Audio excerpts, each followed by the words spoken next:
Ibinida ng mga taga Manila Ocean Park ang kanilang mga alagang ibon sa kanilang binuksang aviary.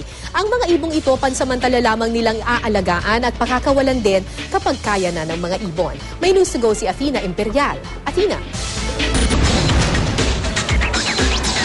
Kara, isang aviary nga ang bubuksan dito sa Manila Ocean Park kung saan makakasalamuha ang mga ibong Brahminy kite o lawin.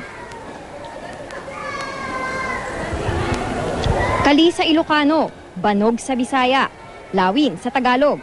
Ito ang iba't ibang tawag nating mga Pilipino sa uri ng mga ibong makakasalamuha sa Birds of Prey Kingdom sa Manila Ocean Park dito sa Maynila.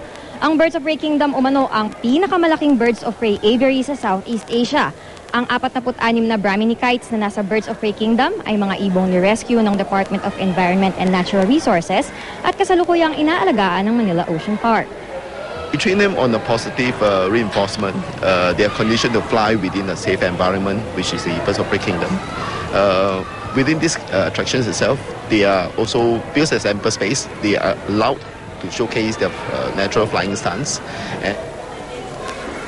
Tila saronggola kung lumipad ang mga Brahminy kite dahil hindi nila ipinapagaspas ang kanilang mga pakpak kasindalas ng ibang mga ibon sa paglipad.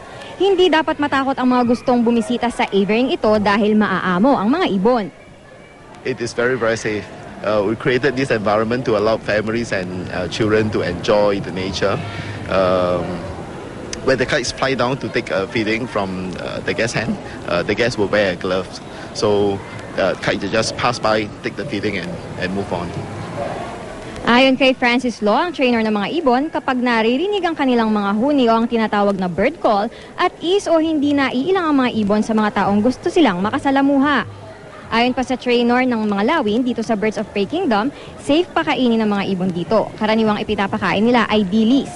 Kailangan lang na nakasuot ng gloves at hawakan ng mabuti ang isda, at saka itataas ang kamay at hihintaying dagitin ng ibon ang pagkain. Ang mga trainer naman, pinapakain sa pamamagitan ng pag-itsa sa isda pataas. Titingnan na lang trainer ang mga ibon at tutungo at ito na ang senyales na pakakainin na ang mga ito. Para paglilinaw nga ng Manila Ocean Park ay pagdating daw ng tamang panahon at sa approval ng DENR ay pakakawalan din nila ang mga rescued birds na nandito sa Manila Ocean Park. Kara? Maraming salamat, Athena Imperial.